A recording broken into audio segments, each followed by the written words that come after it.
donc une fonction publique pour la transition écologique dans le cadre du mois de l'innovation publique.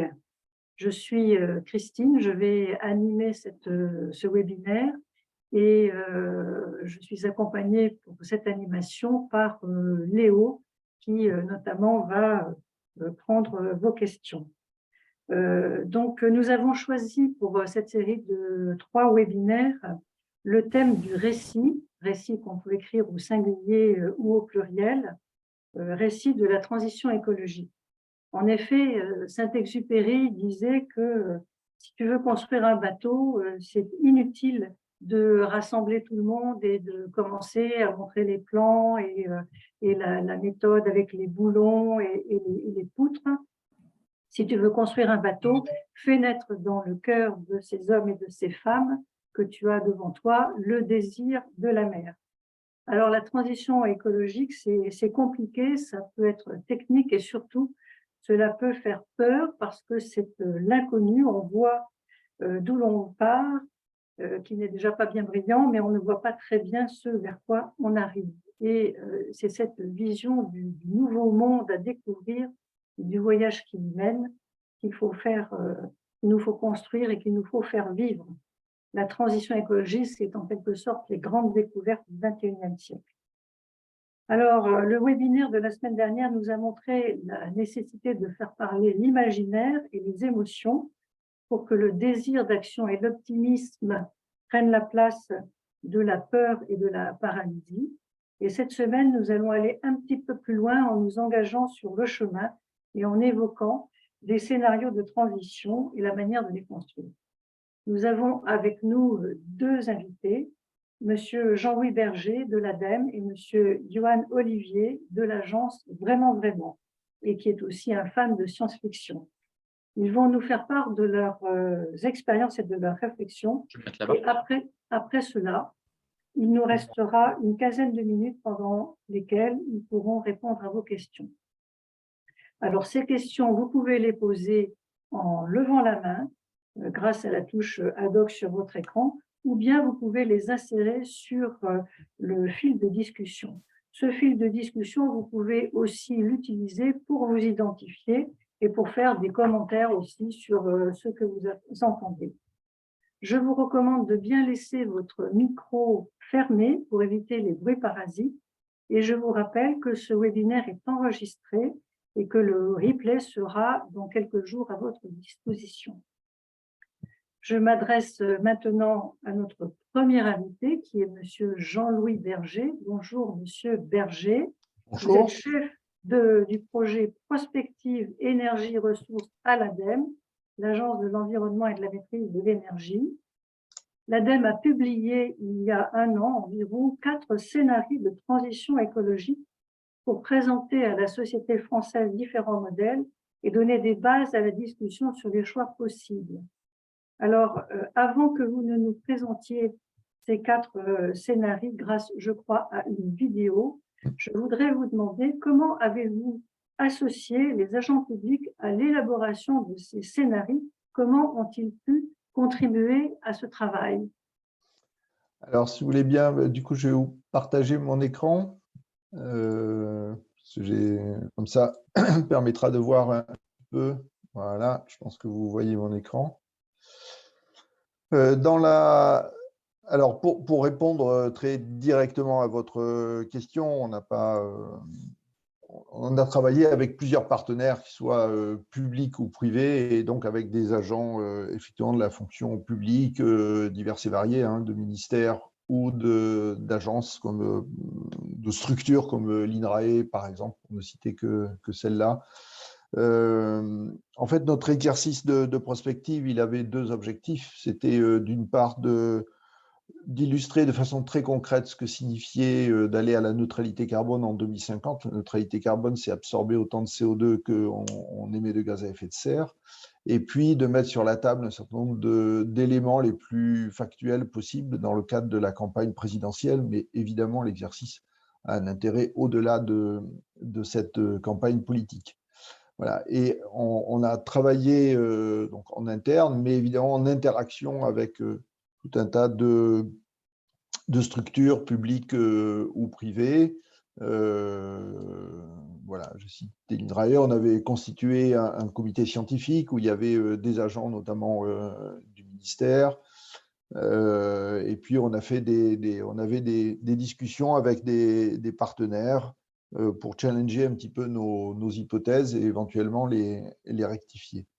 Et dans la méthode, vous parliez de récit, mais en fait, on a fait un vrai travail de récit, parce qu'on est parti avec une méthode de design fiction, et on a, donc avec un pilote de projet, une équipe à peu près d'une trentaine de personnes qui s'est réunie tous les mois pendant 3 ans. Et on a d'abord, sur les 3 ans, on a passé quasiment une année alors, à définir comment on allait faire, quel type de scénario, etc. etc. Mais d'écrire ce que signifiaient les scénarios dans chacun de nos secteurs, le bâtiment, l'industrie, l'agriculture, les déchets, etc. Et concrètement, ce que l'on a fait, c'est voilà. Alors les scénarios, pourquoi 4 scénarios? Parce qu'en fait, on s'est basé sur les archétypes de scénarios du GIEC qui ont été diffusés en 2018, où en fait, vous voyez sur la présentation, du 1 au 4, on utilise plus ou moins des puits artificiels, enfin des puits technologiques. Il y a plusieurs sortes de puits technologiques. En l'occurrence, on disait il y a deux façons. Soit on utilise uniquement les puits naturels, c'est le scénario P1 que vous voyez, soit on va utiliser de plus en plus la technologie. Pourquoi utiliser de la technologie? Parce qu'en fait, on a des émissions trop importantes et les puits naturels ne nous permettent pas d'atteindre la neutralité carbone, et donc on a besoin de ces puits. Alors ces puits artificiels, c'est quoi? C'est du captage de CO2, soit à la sortie des cheminées d'usines, soit pour une technologie en devenir, un captage dans l'air ambiant qu'on appelle les DAX, qui sont une technologie vraiment encore en recherche, développement. Voilà, alors, on a fait très, très rapidement, hein, vous voyez la partie 1, on a vraiment fait ce travail de récit avec les grandes orientations. Et puis, une fois qu'on a fait ce travail de récit qui était important, hein, moi, par exemple, à l'époque, je ne pilotais pas le projet, j'étais dans l'équipe projet pour la partie déchets. On a écrit 20 pages pour chacun des scénarios avec différentes typologies pour dire ce que ça signifiait dans le domaine des déchets et de l'économie circulaire, chacun des récits. Voilà, on a tous fait ça, on s'est un peu concerté pour vérifier qu'on était à peu près raccord dans les récits. Et puis ensuite, on a fait le travail de chiffrage. Donc, vous voyez là, la modélisation sectorielle en bleu, en commençant par la demande, donc le bâtiment, le transport, l'agriculture, la forêt, l'industrie, et puis comment on produit l'énergie pour répondre à cette demande. Ensuite, on a mis tout ça dans un outil intégrateur, c'est le grand 3. Évidemment, quand on a additionné l'offre, la demande, et qu'on a regardé comment ça se plaçait vis-à-vis de la neutralité carbone, on n'arrivait pas à la neutralité carbone. Et donc, on a fait 5 itérations de bouclage pour arriver à la neutralité carbone dans chacun des scénarios. Et ensuite, on a fait des analyses sur différents sujets. Vous allez le voir, par exemple, sur la qualité de l'air, sur l'artificialisation des sols, etc., etc. Et l'analyse macroéconomique. Alors, voilà, en fait, les scénarios, voilà les 4 scénarios, donc appliqués à la métropole. Les DOM ne sont pas intégrés parce que le contexte énergétique est différent. Et là, vous avez sur cette diapo 7 mots-clés qui vous donnent une idée de façon un petit peu pointilliste de chacun des scénarios. Et donc, effectivement, je vais vous passer une vidéo qui va vous présenter les scénarios en 4 minutes. Alors, normalement, j'ai coché pour le son. Bon, je pense que vous voyez la vidéo, enfin, vous voyez l'écran. Nous en sommes tous Est-ce que vous entendez le son? Oui, oui, on entend. C'est bon. parfaitement conscients. Des transformations importantes doivent être menées dès maintenant pour arriver à la neutralité carbone d'ici 2050. Mais qu'est-ce que la neutralité carbone? C'est tout simplement capter autant de CO2 que nous en émettons, grâce aux forêts et au sol. Complété si nécessaire par des technologies plus ou moins matures aujourd'hui. Pour dessiner les chemins possibles pour y arriver, l'ADEME a réalisé une étude prospective inédite. Transition 2050, choisir maintenant, agir pour le climat. Elle prend la forme de 4 grands scénarios, chacun empruntant des voies distinctes et correspondant à des choix de société différents. Le premier scénario, Génération frugale, pose les bases d'une refonte importante de notre société. La transition est conduite par la contrainte, par la sobriété et par la technologie. La capacité d'adaptation et l'implication de tous sera un vrai défi, pour mobiliser autour de la nature sanctuarisée et autour d'une économie du lien plus que du bien. La neutralité carbone est atteinte grâce aux puits naturels, forêts et sols. Le deuxième scénario, coopération territoriale, pose le cadre d'une société qui se transforme grâce à une gouvernance partagée. Le système économique vers une voie durable, sobre et efficace. Des investissements massifs dans les solutions d'efficacité et d'énergie renouvelable sont effectués, ainsi que dans des politiques de réindustrialisation des secteurs ciblés. La neutralité carbone est atteinte presque uniquement grâce aux puits naturels. Le troisième scénario, technologie verte, mise sur le développement technologique pour répondre aux défis environnementaux. Les manières d'habiter, de se déplacer ou de travailler ressemblent à celles d'aujourd'hui. L'État planifie la mise en place de politiques fortes pour favoriser la décarbonation de l'économie dans un contexte de concurrence internationale et d'échanges mondialisés. La neutralité carbone n'est atteinte que grâce au captage de CO2 à la sortie des cheminées. Enfin, le quatrième scénario, pari réparateur, permet de conserver nos modes de vie actuels en pariant sur des solutions techniques. La société place sa confiance dans sa capacité à gérer, voire à réparer les systèmes sociaux et écologiques, avec plus de ressources matérielles et financières. Un pari basé sur le numérique et des technologies encore peu matures. La neutralité carbone n'est atteinte qu'avec des technologies de captage du CO2 dans l'air, à l'état de pilote à ce jour. Ces différents scénarios soulèvent ainsi 5 grandes problématiques autour desquelles il faudra statuer. La sobriété, jusqu'où? Qu'est-ce qu'un régime alimentaire durable? S'appuie-t-on exclusivement sur des puits naturels de carbone pour atteindre la neutralité? Quelle économie du bâtiment demain? Quel modèle industriel sera mis en place? En bref, cette étude nous prouve que la neutralité carbone est possible, mais repose sur des paris forts, qu'il est impératif d'agir dès maintenant, qu'elle nécessite une planification orchestrée et des transformations entre l'État, les territoires, les acteurs économiques et les citoyens. Que la réduction de la demande en énergie, et donc de biens et de services, est le facteur clé pour l'atteindre. Que l'industrie va devoir se transformer, que le vivant est un des atouts principaux de cette transition, que l'adaptation des forêts et de l'agriculture devient prioritaire pour lutter contre le changement climatique, que la pression sur les ressources naturelles varie d'un scénario à l'autre et devra être statuée, et que les énergies renouvelables sont indispensables. Tout y est détaillé pour que vous, décideurs et citoyens, puissiez faire le bon choix pour les 30 années à venir.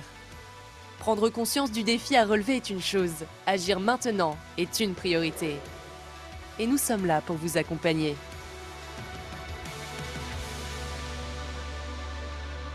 Voilà, donc c'était une présentation animée, puisque je n'aurais su le faire, des 4 scénarios. Alors, quelques éléments, continuer sur les impacts, en fait. Donc, vous avez vu, ils arrivent tous à la neutralité carbone, mais en fait, ils n'ont pas le même impact sur le phénomène de gaz à effet de serre, puisque, en fait, entre le scénario 1 et le scénario 4, vous voyez qu'on a un petit peu plus de 2 milliards de tonnes d'équivalent CO2 supplémentaires dans le 4, ce qui fait à peu près 5 années d'émissions en 2019. L'impact en termes de demande énergétique, c'est le graphique de gauche. Donc, vous voyez qu'on n'atteint jamais la demande de 2015. Dans les 2 premiers scénarios, on est autour de la moitié de l'énergie de 2015. Pourquoi? Parce que vous l'avez vu dans la vidéo, en fait, ce sont des scénarios très sobres. En fait, ce sont des modifications très fortes de mode de vie et on consomme beaucoup moins de biens et de services.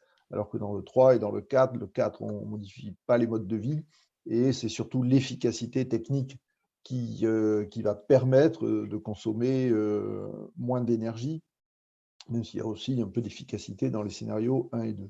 Et sur la demande d'électricité, vous voyez que scénario 1 et 2, on est peu ou prou autour de la demande 2015, donc autour de 500 TWh, alors que dans le 3 et dans le 4, là, on augmente fortement la demande d'électricité. Les deux premiers montrent que ce n'est pas parce qu'il y a une électrification du parc automobile, c'est le cas dans les 4 scénarios, qu'il y a forcément une augmentation ou une augmentation très forte de la demande d'électricité dans la mesure où on peut faire des économies d'électricité sur les autres secteurs. Puisqu'il faut remarquer, dans le scénario 4, tout en haut, là, vous avez presque tout en haut, vous avez un petit rectangle jaune strié.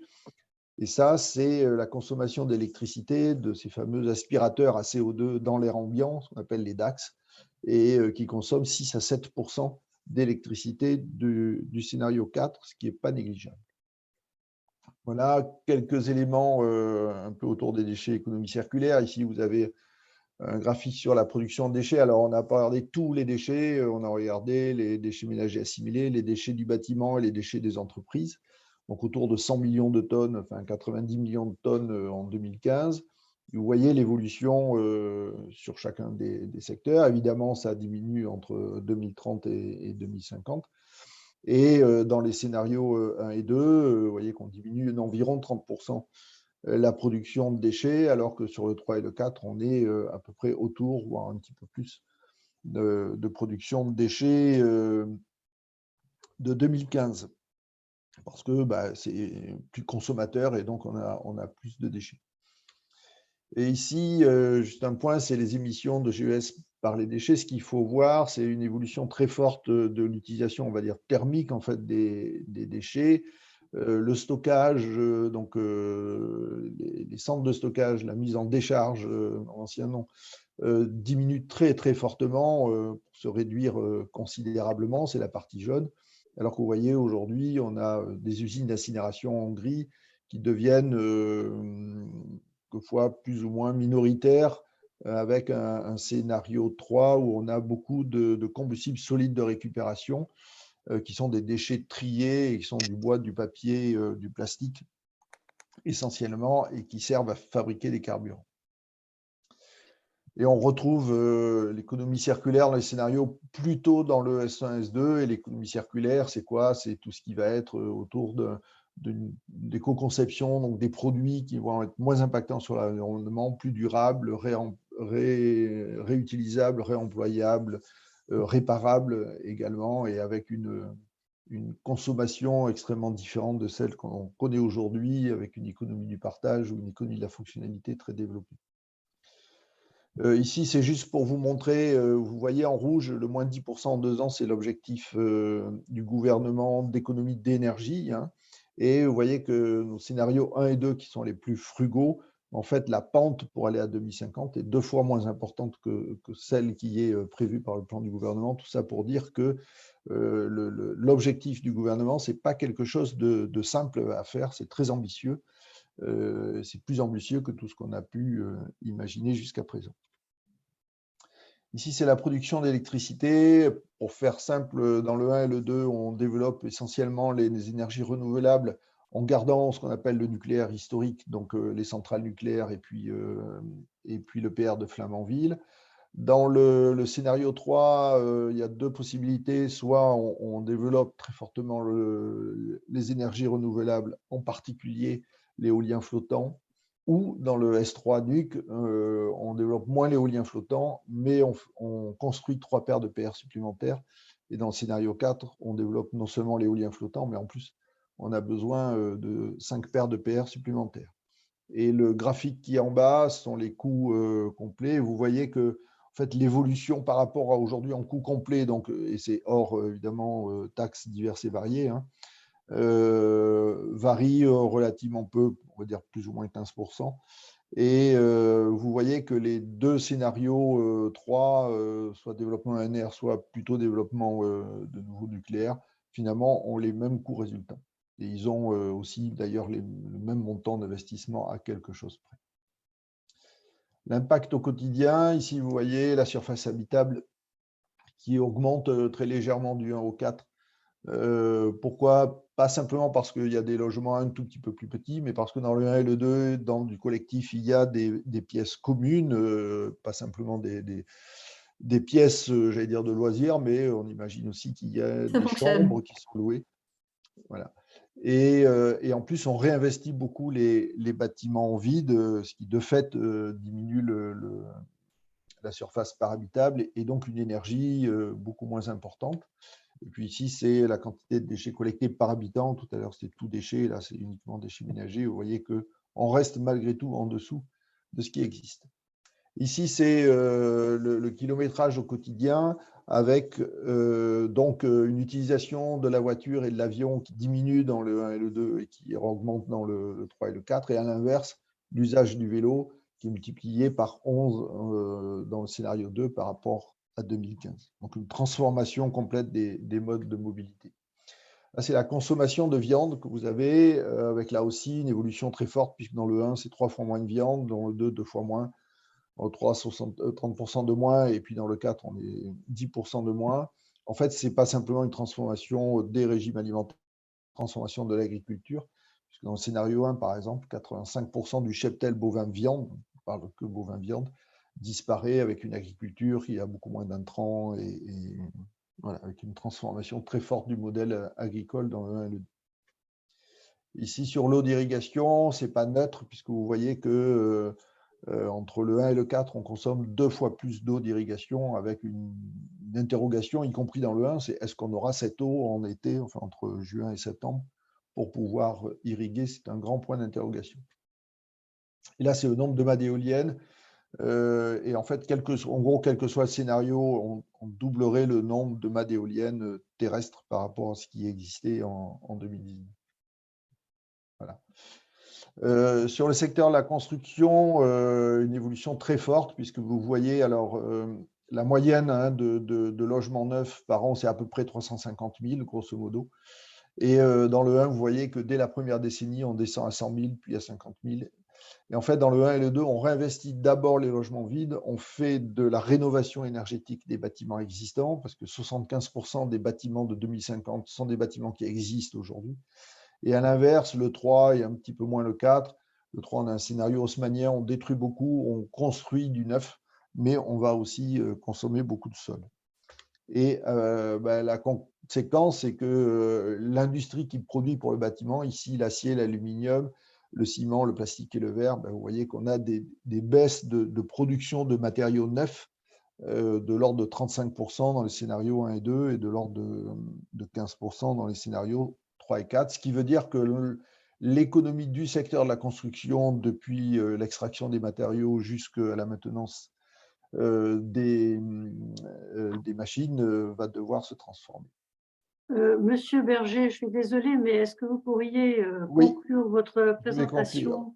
Là, Voilà, c'est juste rapidement. pour vous montrer qu'il n'y a pas de scénario décroissant, puisque tous les scénarios, le PIB augmente entre 2021 et 2050. Donc la sobriété ne signifie pas la décroissance économique. Et puis, on m'a demandé un petit peu quel rôle pour la fonction publique. Je pensais d'abord s'interroger à titre individuel, ensuite délibérer dans son organisation avec un plan d'action éventuellement. Alors au niveau de l'État, le plan d'action va être évidemment très marqué par la stratégie française énergie-climat. Au niveau d'une collectivité, en fait, c'est d'intégrer tous ces objectifs dans les documents obligatoires ou dans les stratégies internes d'achat, d'éclairage, de mobilité, etc. Et au niveau, par exemple, d'un hôpital, c'est aussi des stratégies internes, un petit peu comme les collectivités, pour diminuer son impact sur l'environnement. Voilà, et vous retrouvez tout sur le site transition2050.adem.fr, où vous retrouverez la vidéo qui est utilisable, tous les documents existants. Si vous voulez lire quelque chose de facile, c'est le résumé exécutif qui fait 12 pages, qui est accessible absolument à tout le monde Et puis, si vous êtes sur Paris du 2 au 4 décembre 2022, je vous invite à venir au Centre Pompidou, où on a 3 jours avec le Centre Pompidou d'activités diverses et variées autour de nos scénarios. Voilà. Bien, merci pour cette présentation et merci aussi pour l'invitation. Et je vois dans le fil de discussion qu'il y aura pas mal de questions qui vous seront posées tout à l'heure. Mais je vais tout de suite me tourner vers notre deuxième invité, Monsieur Johan Olivier. Alors, vous êtes le cofondateur d'une agence de, je cite, design d'intérêt général qui porte le nom de Vraiment Vraiment. Et vous vous décrivez comme un designer prospectif. Alors, bien entendu, cela a de quoi nous interpeller. Et donc, ça veut dire quoi, tous ces termes-là, pourquoi vous les avez choisis? Ça va faire pas mal d'explications et je ne vais pas forcément tout légitimer. Non, non, enfin, brièvement, c'est parce qu'après, nous allons brièvement. passer au scénario, effectivement, de la transition écologique. Vraiment, c'est une agence de design des politiques publiques et de design d'intérêt général, dans le sens où, en tant que designer, on ne travaille que pour des acteurs publics, des acteurs nationaux, collectivités territoriales, agences publiques, dans la conception de services, dans la conception de stratégies et dans la conception de scénarios prospectifs. Et moi, je vais plutôt ici représenter la partie prospective, où en tant que designer, on va intervenir plutôt sur la question de l'habitabilité des scénarios et d'un travail qui va porter sur comment est-ce que collectivement, on est capable de questionner les pratiques induites, les changements à l'échelle personnelle, les modifications que posent des scénarios comme ceux qui viennent d'être proposés. Donc, c'est plutôt une question qui va porter sur quelles sont les conséquences un peu concrètes que ça va poser, soit pour les citoyens, soit pour les entreprises et soit pour les agents publics, comment est-ce qu'on va pouvoir le travailler. Pour faire sommairement le point là-dessus. Ça nous amène à faire beaucoup de veille, mais une veille qui est plutôt comparative et analogique. C'est le fait de dire on va beaucoup essayer d'aller trouver de l'inspiration dans le monde de la fiction, donc les films, les séries, les ouvrages de science-fiction, entre autres, et ce qui va m'amener sur la suite de la discussion. D'autres points qui vont plutôt être de se dire comment est-ce qu'on matérialise ces futurs et comment est-ce qu'on permet aux gens de pouvoir les manipuler et les comprendre. Des ateliers, des représentations, des illustrations, des schémas, des maquettes qui permettent de pouvoir saisir les futurs et pouvoir travailler avec eux. Et un troisième point qui va plutôt porter sur la mise en récit et la manière de différents films de fiction, de vision, de création d'objets ou d'artefacts qui permettent de pouvoir raconter les futurs qu'on propose d'investiguer. On a en tant que designer une mission qui consiste à essayer de rendre le plus crédible et le plus concret possible ces futurs-là, soit au travers de films, soit au travers d'objets. Si je passe à la partie qui me concerne, c'est vrai qu'on m'a un peu appelé en me disant « Tu es un fan de science-fiction, est-ce que tu peux pas nous aider à voir un peu plus clair sur la manière dont, en tout cas, comment les imaginaires se saisissent de la question ». Avant que vous n'en veniez à cette question qui est effectivement le centre de notre discussion, j'ai remarqué que sur le site de votre agence Vraiment Vraiment, vous évoquez les agents publics et que vous les considérez comme les premiers experts de l'action publique avec les usagers. Donc, comment est-ce que vous travaillez avec, justement, comment est-ce que vous les intégrez à votre travail? Comment est-ce que vous dialoguez avec eux? Et comment est-ce que vous voyez aussi notre rôle transformateur, à nous, les agents publics?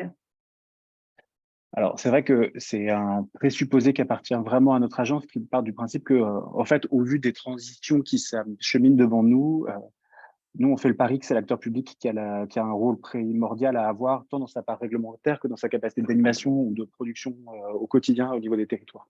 On croit dans le service public, on croit dans sa capacité d'action, et c'est une des raisons pour lesquelles nous, on a fait le choix de travailler que pour des acteurs publics directement.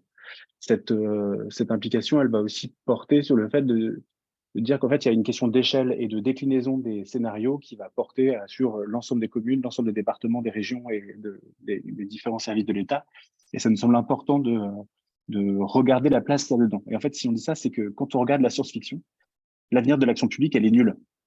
Enfin, franchement, dire qu'il va falloir mettre des robots, des intelligences artificielles et qu'on va réduire les budgets, c'est grosso modo ce qu'on nous raconte et c'est la promesse qu'on nous fait. Ce que je veux dire, c'est que quand on parle futur de l'action publique, la plupart des gens ont en tête Brasil. Ils n'ont pas, franchement, un imaginaire qui est très radieux. Et nous, c'est une interrogation qu'on a. C'est-à-dire, en fait, comment ça se fait que l'action publique a disparu des imaginaires? Comment ça se fait qu'en fait, on la trouve aussi peu présente? Et donc, nous, c'est une interrogation qu'on s'est posée. Donc, ça va autant porter sur nos investigations en termes de trouver les futurs que sur la manière dont on va produire les scénarios en se posant la question de dire quelle transformation ces différents scénarios vont poser sur les acteurs publics à différentes échelles, et toutes catégories confondues.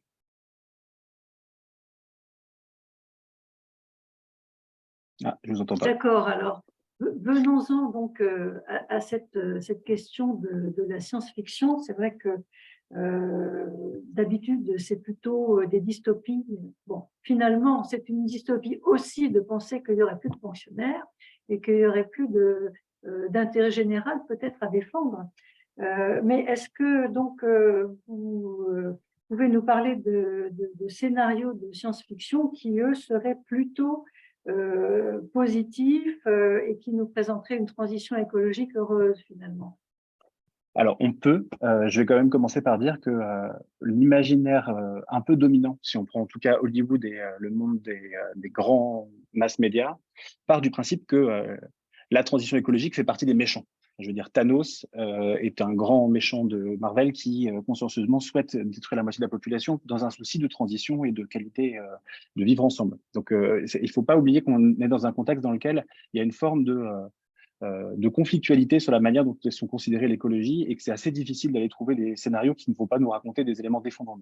Effectivement, la dystopie est présente partout dans la science-fiction, mais pas que. En fait, il y a quand même depuis très longtemps, et il y a certains exemples que je vais vous montrer qui commencent à dater, qui étaient déjà présents il y a longtemps et qui vont essayer de travailler sur cette question d'imaginaire.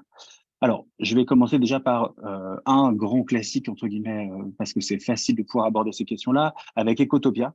Ecotopia, c'est un récit qui raconte comment est-ce que les États de la côte ouest des États-Unis font sécession avec le reste des États-Unis pour réaliser une utopie écologique avec des logiques de reforestation massive et des impacts sur l'ensemble des modes de vie, de considération, etc. Donc, c'est une reprise du train massive sur les territoires, c'est une relocalisation des modes de vie et se tourner vers des unités familiales et des unités d'organisation qui vont aller vers une sorte de co-organisation. On est dans un monde qui fait sécession pour pouvoir réaliser cette utopie et qui va proposer des formes de gouvernance beaucoup plus pacifiques, beaucoup plus co-organisationnelles et qui vont tenter de réaliser industriellement, sociologiquement, socialement les différents modes de fonctionnement là-dessus. Donc c'est un peu on va parler de grand-père des scénarios un peu positifs sur la question environnementale. Il y en a d'autres qui vont aller derrière ça, mais c'est vrai que celui-là fait office d'une sorte de bon résumé de ce qu'il y a derrière. Alors après, la trame est un peu est contestable en termes de récit. C'est un journaliste qui vient découvrir et qui s'extasie en permanence devant les différentes nouvelles qu'ils vont avoir, mais ça va être important. Alors, c'est un ouvrage qui date de 75, donc on est loin d'une idée que les pensées écologiques seraient plus contemporaines, etc. Deuxième que je vous propose d'attaquer, c'est Lisière du Pacifique de Kim Stanley Robinson, qui est lui sorti en 92 pour sa première édition, mais qui a été traduit seulement l'année dernière. Alors qu'en fait, il fait partie d'une trilogie. Les 2 autres tomes ont été traduits en français, mais pas celui-là, étonnamment. Donc, on a gardé les versions plus pessimistes pour les traductions en tant que telles, et celui-là est sorti que très récemment, et qui est un scénario qui se base énormément sur le local pour pouvoir essayer de proposer une modification. Donc, il nous raconte le comté d'Orange, dans la banlieue de Los Angeles, et qui nous raconte comment est-ce qu'il a réussi à faire une transition et organiser une forme de biodynamie une sorte de permaculture existentielle dans lequel l'ensemble de la société va s'efforcer de travailler à être le plus neutre en termes carbone et le plus respectueux de la biodiversité locale. Donc ça passe par une sorte de gestion des communs qui est assez drastique, avec une redistribution très forte des moyens de production et des richesses, qui limite les salaires à un maximum sur un territoire et donc de ce fait nécessite d'augmenter progressivement les minima sociaux. Il part sur une gestion commune drastique de l'eau, mais le gros du scénario se base sur une sorte de compétition autour de l'eau et de la question de la gestion de cette richesse-là pour pouvoir s'organiser. Et c'est un scénario qui pose aussi beaucoup la question de la réorientation industrielle et qui va essayer d'en faire la démonstration, qui est de dire comment ne pas abandonner l'appareil industriel pré-transition et comment est-ce qu'on va pouvoir le réorienter. Donc on voit dedans des scénarios sur que devient la NASA, que devient la sidérurgie, comment fonctionne l'aluminium, et comment est-ce que ça va avoir de l'impact sur la société. Alors, on voit des personnages devenir fans de planeurs à propulsion humaine, de plein de scénarios qui proposent des modes existentiels. En fait, ce livre-là va pas juste nous raconter le scénario politique, mais il va aussi nous montrer comment est-ce que ça fonctionne. Et le personnage principal est un adjoint au maire de la ville et participe activement dans l'appareil local, et entre autres sur des questions d'urbanisme. c'est un très bon travail là-dessus parce que le personnage principal est architecte et se pose des questions qui ressemblent dangereusement à des PLU et à des modes d'organisation de gestion des terres et pour limiter l'artificialisation. Donc, à nouveau, un travail qui va porter sur une sorte de localisme très, très fort.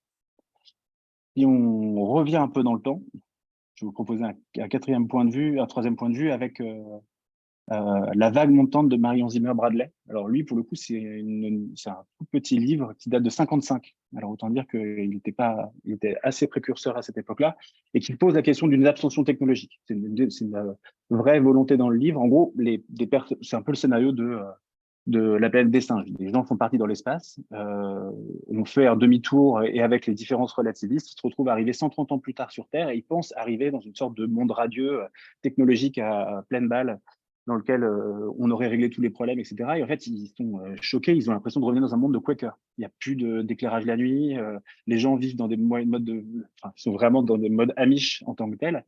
Et donc, en fait, c'est une sorte de découverte d'une société qui aurait été en déprise, qui aurait fait son effondrement, où en fait, les personnages se posent la question du scénario qui les a conduits là.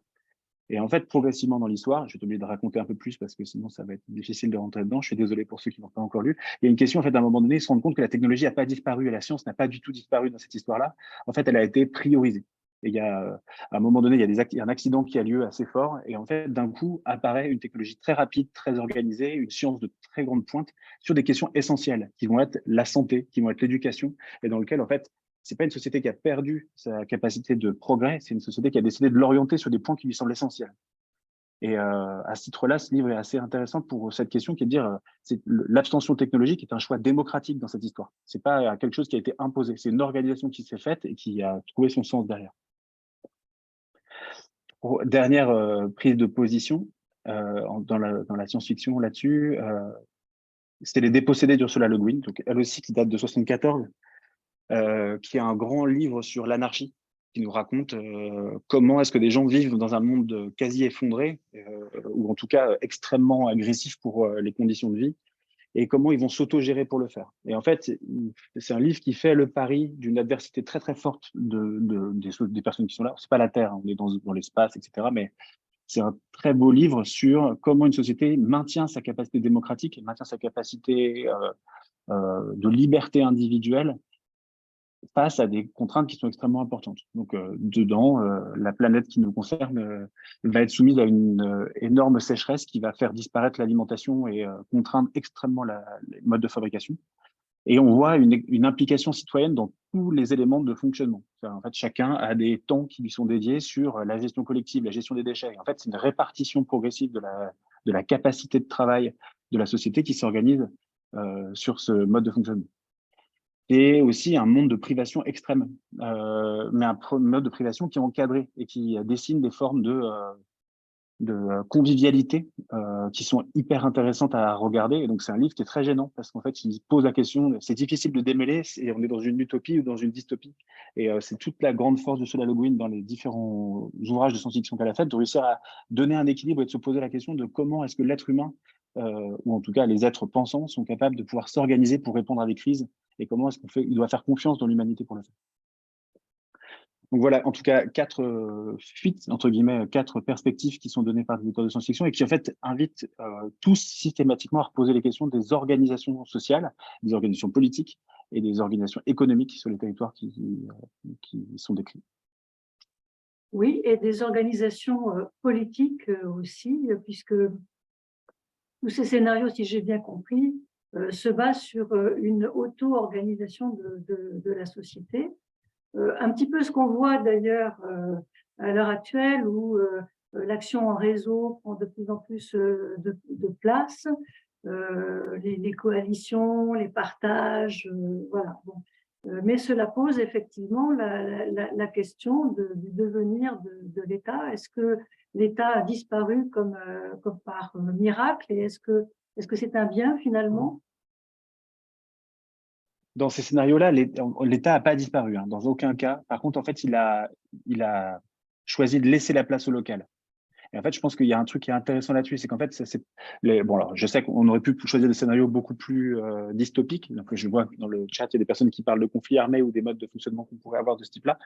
C'est pas une absence de conflit, il n'y a pas une absence c'est pas des utopies.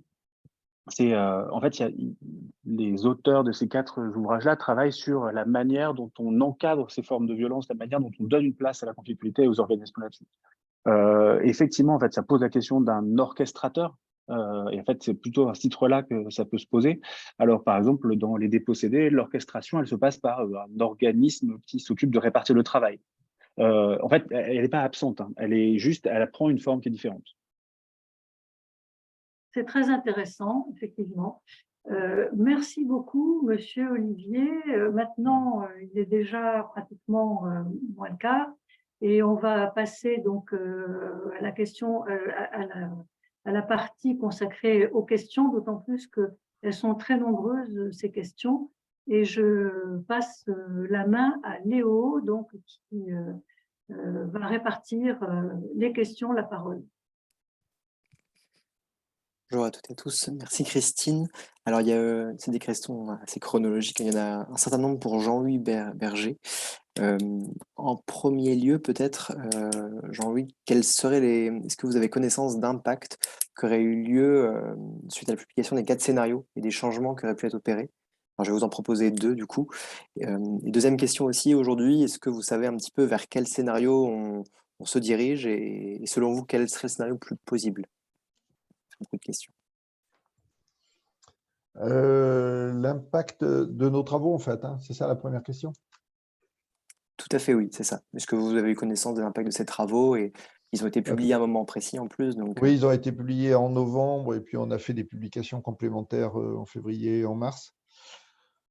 Aujourd'hui, on fait beaucoup de présentations et c'est difficile de donner l'impact. Ce qu'on essaie, nous, c'est de faire beaucoup de présentations dans le milieu culturel, puisqu'il y a des changements d'imaginaire, on vient d'en parler là, et que ça passe aussi par la culture, en fait, les livres, les séries, les films, etc.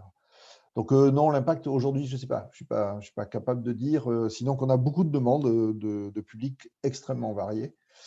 Et puis vers quoi on se dirige aujourd'hui, bah, c'est difficile parce que nous, on a fait des scénarios très contrastés, volontairement, hein, un peu caricaturaux. Évidemment, la réalité, elle est toujours un petit peu plus subtile que ça. Mais si je reste sur le sujet énergétique, on est plutôt 3-4 à peu près, avec beaucoup de nuances, hein, pour faire court. très bien. Merci pour ces réponses très courtes. Alors du coup, ça me permet d'enchaîner sur d'autres questions, parce que c'est vrai qu'il y en a eu plusieurs, je ne sais pas si on arrivera à toutes les prendre. Pourquoi aujourd'hui la sobriété, on ne la retrouve pas forcément dans tous les scénarios? Il semblerait qu'elle est quand même allouée à certains scénarios. Pourquoi on ne la retrouve pas dans tous?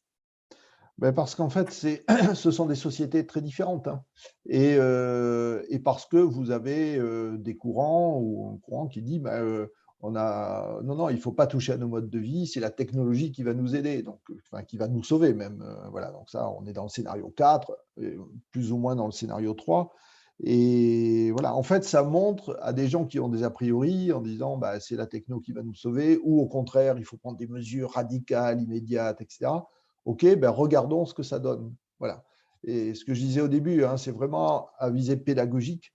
Et donc, il y a ces oppositions, ces contrastes très forts entre scénarios, de façon très volontaire pour montrer ce que signifie un chemin, j'allais dire, un peu radical dans un sens ou dans un autre.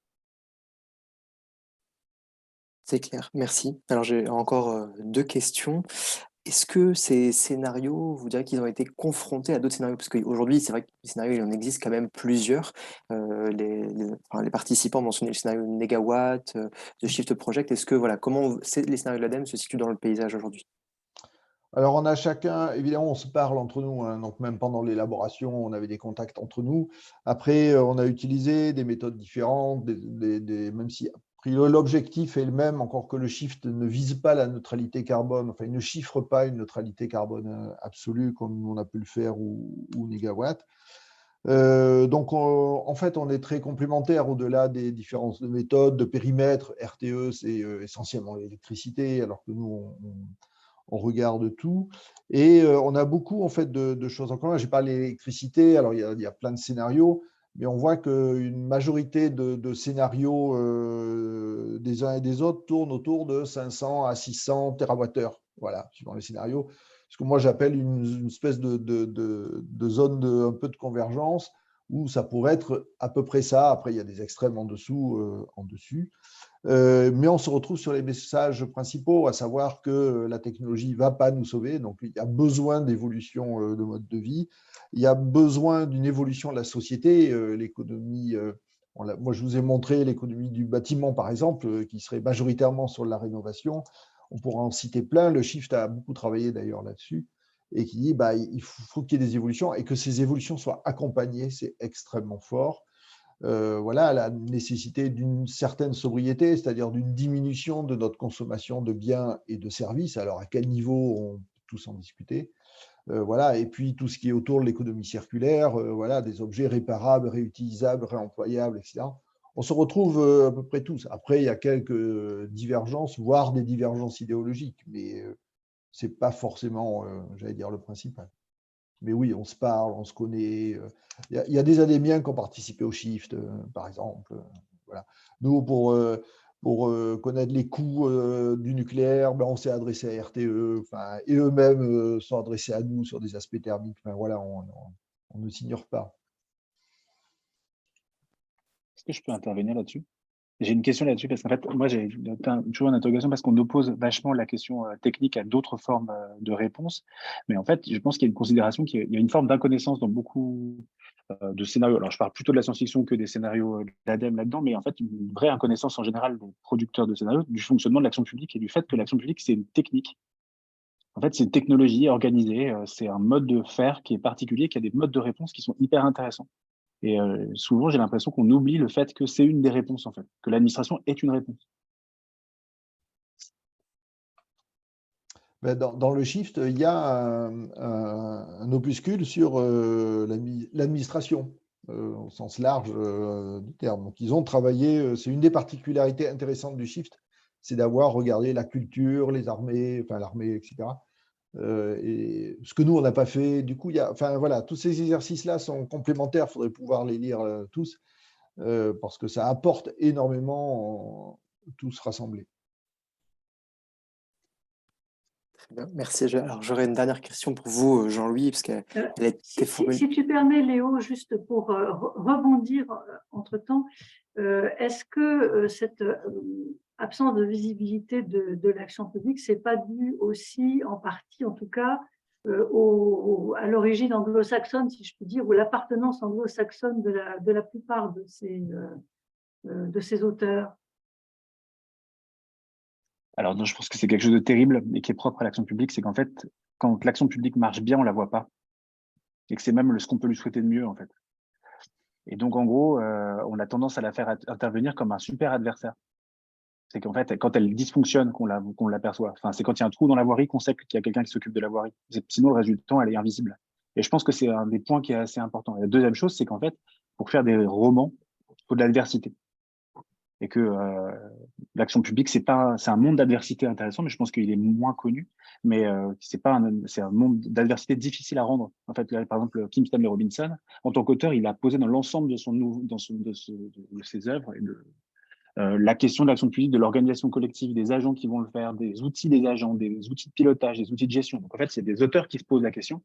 Mais en fait, il est beaucoup reproché à cet auteur d'être chiant parce que très technique. Parce que d'un coup, en fait, c'est compliqué. C'est compliqué de raconter des organisations collectives, c'est compliqué et que c'est plus facile de raconter un tyran qui prend le pouvoir ou un dangereux sociopathe qui décide de vouloir changer le climat, plutôt que de se poser la question de la complexité réelle que représente le fait de gérer des écosystèmes, que de poser la question de la survivance de la biodiversité, des modes de répit, des modes d'organisation collective, de ce à quoi on refuse. Donc je pense qu'en fait, c'est aussi une question qui est de dire c'est compliqué et c'est dur à attaquer. Donc les auteurs qui y vont, ils savent qu'ils y vont en âme et conscience.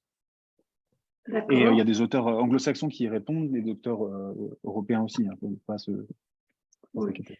N'empêche qu'en France, hein, évoquons ce que nous avons sous nos yeux, quand il y a une crise, c'est bien vers les acteurs publics qu'il y a un réflexe, même parfois que l'on peut estimer exagéré. À la fois, on dit bien sûr que c'est la faute de l'État, la faute des collectivités, le maire, etc. Mais c'est quand même vers l'État et vers les collectivités que la société se retourne avec une exigence d'action à leur encontre. Mais vous noterez que pendant la crise du Covid, les Américains se sont aussi tournés vers l'État pour avoir des vaccins. Je veux dire, c'est… Juste pour compléter le propos de Johan, c'est pour ça que je disais que tout à l'heure, on a investi beaucoup les milieux culturels, justement pour que les imaginaires, que tous ces sujets-là investissent les imaginaires, peut-être dans une, alors soit, un peu dans une complexité un petit peu plus forte, ou pour donner des imaginaires positifs sur des choses qui paraissent aujourd'hui, la sobriété, c'est un élément qui, pour beaucoup, paraît négatif, le retour à la bougie, aux Amish, vous l'avez dit tout à l'heure, et c'est pas forcément ça. D'accord, je m'arrête.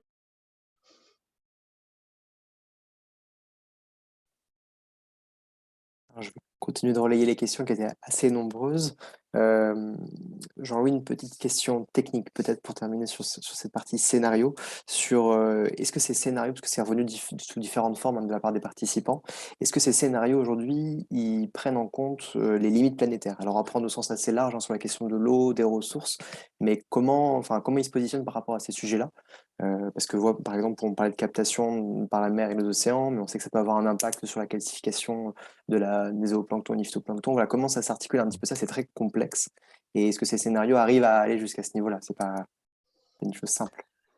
Alors non, il n'arrive pas, c'est justement parce que c'est une hyper complexité. Donc le choix qu'on a fait, qui peut se discuter, qui est critiquable, c'est qu'on a regardé la neutralité carbone et après on a regardé les impacts. Voilà. Et du coup, en fonction des scénarios, en gros, les scénarios 1 et 2 sont beaucoup plus résilients, beaucoup moins impactants que le 3 et le 4. Hein. Je vous ai montré l'eau d'irrigation, par exemple, on pourrait montrer les sols, enfin, voilà, tout. Alors, biodiversité, malheureusement, avec nos collègues de l'Office français de la biodiversité, on n'a pas pu travailler, tout simplement parce qu'en fait, ils n'ont pas les outils pour travailler à ces échelles-là. Donc, on aurait bien aimé. Mais il y a une différence entre se fixer un objectif et regarder les conséquences d'atteinte de cet objectif. Et puis, effectivement, on aurait pu mettre au même plan le zéro artificialisation nette en 2050, l'absence de diminution de biodiversité, etc., ce qui rend les exercices beaucoup plus complexes. Je pense que dans le futur, on arrivera et c'est un souhait, hein, au moins en mettre 2 ou 3 à égale distance. Et donc, on regarde les impacts et on y arrive ou on n'y arrive pas. Quoi. Voilà. Donc, on n'a pas regardé spécifiquement les 9 limites planétaires, donc je ne peux pas vous dire, sinon que le 1 et le 2 sont de toute façon plus proches des limites planétaires que le 3 et le 4. On consomme beaucoup moins de matériaux, de métaux, voilà, enfin, ces choses-là. Très bien, merci pour cet éclairage. Je pense que ça apportera des éléments aux participants. Johan Olivier, je me tourne vers vous. Alors, je vais faire un patchwork un petit peu de questions. Il y avait une remarque d'une participante sur le fait que, effectivement, les agents publics étaient assez absents des scénarios de science-fiction qu'on entend de manière générale. Alors, elle s'interrogeait, est-ce que c'était lié à une certaine présence de politique néolibéraliste, voilà, pour faire le lien avec la politique. Et du coup, en réponse, un peu comment on peut faire pour réarmer ces agents publics face à ça? Comment, face à cette absence, comment les agents publics peuvent se réarmer et remonter un peu au créneau avec nous? Alors, sur la question néolibérale, oui. En fait, il y a quand même un imaginaire dominant qui s'appelle le cyberpunk, dans lequel on se situe quand même massivement dans les modes de choix et de fonctionnement, qui est ouvertement néolibéral, très technophile, et en fait, on peut toujours faire une sorte de parallèle entre ces deux modes de fonctionnement. Donc, je pense que on peut aller chercher du côté du néolibéralisme le fait d'avoir une aussi peu de présence d'agents publics. Après, comment faire? Je pense qu'il y a quand même, il y a plusieurs. Alors, nous, on a fait beaucoup de travaux sur comment est-ce qu'on décline ces scénarios sur des modes d'action plus particuliers, sur l'avenir des Cévennes, sur l'avenir de différents points. On travaille en ce moment avec la Fondation européenne pour le climat, sur la manière dont l'action publique est capable de pouvoir se saisir de ces sujets et de montrer de nouveaux visages. Et en fait, mine de rien, je pense qu'il y a une vraie interrogation sur l'attractivité du métier d'agent public et de montrer la capacité de travail sur ces sujets-là. Mais je pense qu'elle peut intéresser beaucoup de monde euh, et, et c'est quelque chose qui est à regarder de près parce que dans les différents scénarios qu'on a pu faire, assez rapidement, quand on parle de crise, les gens vont commencer, les participants se mettent très rapidement à nous raconter comment est-ce qu'il y a une reterritorialisation des agents publics. Par exemple, un retour d'un maillage de l'expertise à une échelle beaucoup plus fine. Et en montrant que, par exemple, sur des questions de biodiversité ou sur des questions d'accompagnement énergétique, on a besoin d'experts localement pour pouvoir répondre à des situations qui sont hyper contextuelles. Et ça, je pense que ça ouvre une question qui est assez intéressante, tant en termes de décentralisation, de déconcentration, des compétences, des expertises et des accompagnements. Et ça, je pense qu'il y a un travail, en tout cas, à envisager sur de quelle action publique avons-nous besoin et comment est-ce qu'elle se régionalise, comment est-ce qu'elle porte attention à ces territoires, comment est-ce qu'elle monte en compétence sur les territoires qu'elle va accompagner. Ça, c'est un premier point qui me semble important à regarder et qui est dessiné dans les différents scénarios que j'ai montrés là. En fait, les agents publics sont présents, mais ils sont juste beaucoup plus locaux.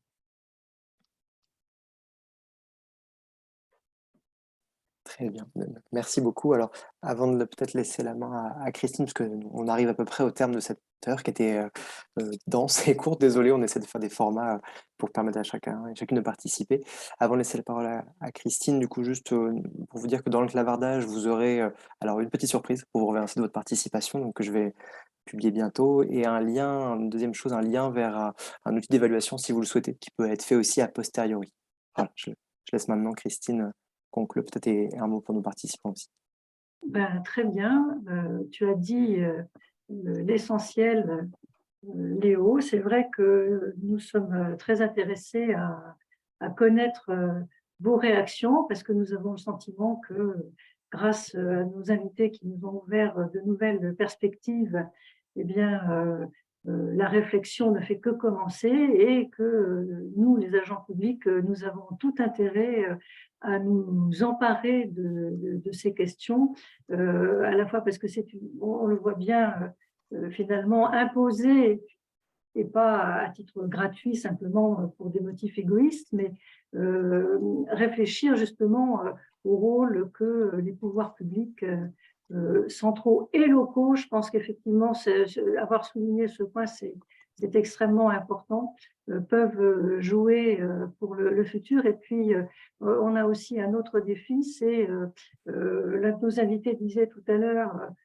que nous sommes connus pour notre action qui est plutôt technique et finalement les explications de M. Berger l'ont montré aussi. Il y a des choix de société qui sont à faire, mais après ils se traduisent par des décisions qui sont techniques. Et je crois qu'il faut qu'on arrive mieux à faire le lien entre ces deux aspects-là, passer de la technique au choix de société ou vice-versa. Voilà. Donc, je voudrais vous remercier tous, Monsieur Berger, Monsieur Olivier, c'était vraiment très, très intéressant, et tous nos participants qui sont restés fidèles jusqu'à maintenant. Et je voudrais aussi vous donner rendez-vous pour notre webinaire numéro 3, qui va avoir lieu mardi prochain, le 22 novembre, et consistera en un retour d'expérience sur le projet La Rochelle, territoire zéro carbone à l'horizon 2040. Ou comment mettre le récit au service du processus. Et il sera animé par Léo Nicolet, ici présent. Donc, encore une fois, poursuivons le dialogue. Merci à tous et à bientôt. Merci à vous. Au revoir. Au revoir.